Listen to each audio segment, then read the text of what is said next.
coffee in a Chemex. What you're going to need is some fresh coffee, a coffee filter, Chemex, scale, hot water, preferably with a gooseneck spout, coffee grinder, and maybe a mug to drink out of. Alright, let's get started. So what you're going to do is you're going to get some kind of thing to grind your coffee in, put it on your scale, tare your scale, make sure it hits 0. What we're going to do today is we're going to do a delicious Burundi coffee that we have. And what we're going to do is we're going to weigh out the coffee first. We're going to do, I'm feeling 33 grams of coffee. Makes a nice delicious cup. Okay, so we're at 33 grams. Now what we're going to do with this coffee is we're going to set it aside and pre-wet the Chemex filter. The Chemex filter is a big square, as you can see. And what you want to do is you want to take one edge and 3 on the opposite side and place the 3 toward the spout right here. You want to put that in nice, just like that. And then grab your hot water and just gently pour to wet the filter. Make it nice and hot. What you're going to do next is you're going to take that filter and you're going to pour from the opposite side of the spout out all that water. What that does is that creates a nice seal, or tries to make a nice seal with the water and the filter on your Chemex. Okay, so now let's take that coffee, dump it in your grinder. I like to set it on a pretty fine setting, paper filter, maybe a click, a hair coarser, and then just grind it. Okay, so now we're all set, ready to go. What we're gonna do now is we're gonna make sure our water is preheated to about 205 degrees. I like to do that so it extracts all the coffee as evenly as possible. It's nice and hot and it extracts all the sugars and caffeine and all the delicious flavors out of the coffee. Then what we're going to do is we're going to tare our scale once again. Make sure the scale says 0, like that. And we're going to dump in our coffee. And I'm going to do a little close-up on the grounds for you. There's a close-up on the coffee grounds. I'll take a picture.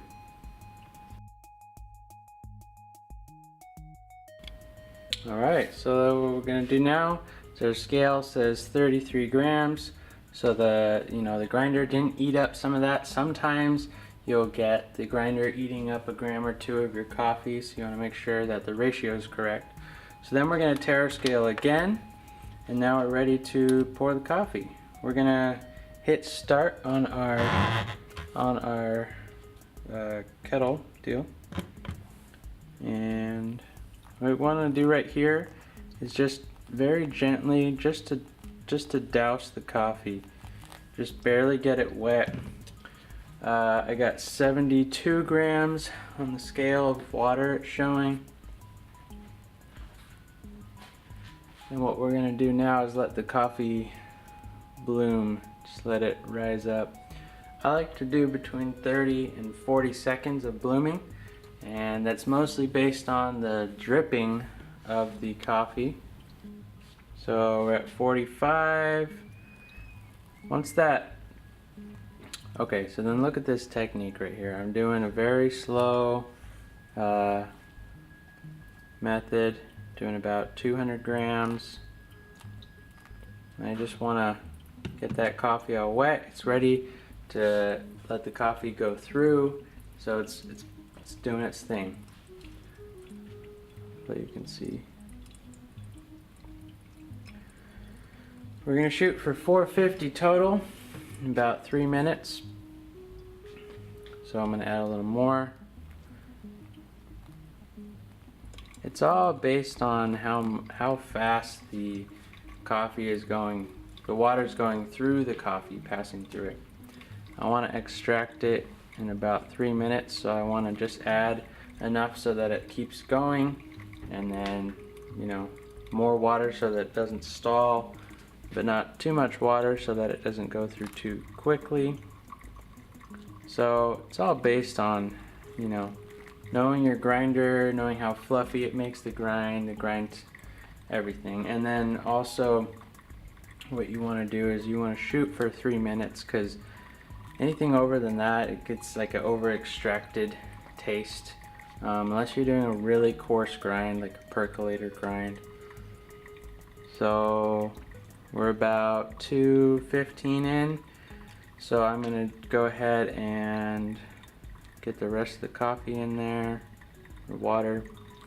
So 4:59 for that 33 grams. So it's about a 14-to-1 ratio, maybe a little leaner.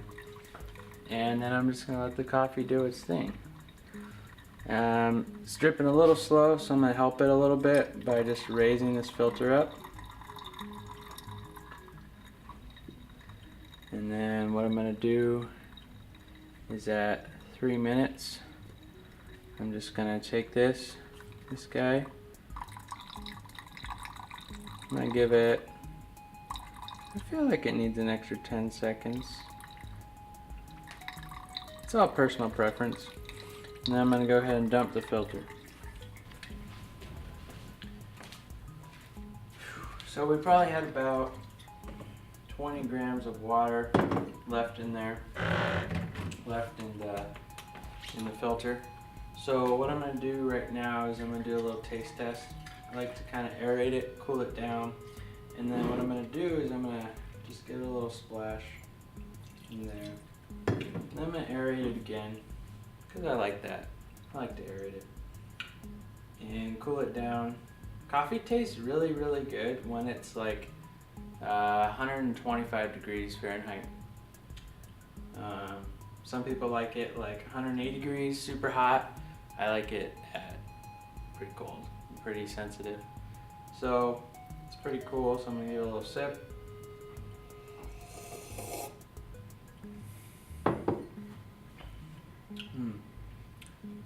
I think it's great. So if it tastes too harsh, what you want to do then is you just want to take a little water and just, 20-30 grams of water, just to do a water bypass, dilute the coffee a little bit. If you feel like it's not that flavorful, it's not strong enough, then you probably ground the coffee too coarse, so you want to do a finer grind to extract more coffee flavor. Or you did too much of a ratio, so maybe you did like a 16-to-1 ratio. Then that means like 16 parts water to 1 part coffee.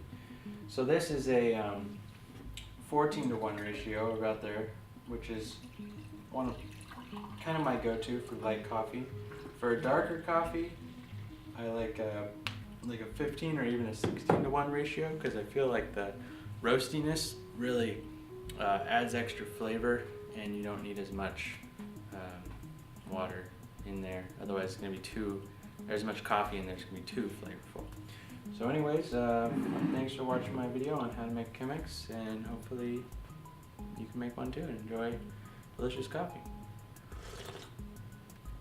Until next time, Bijou Schmidt from Holy Schmidt Coffee. Thanks for watching.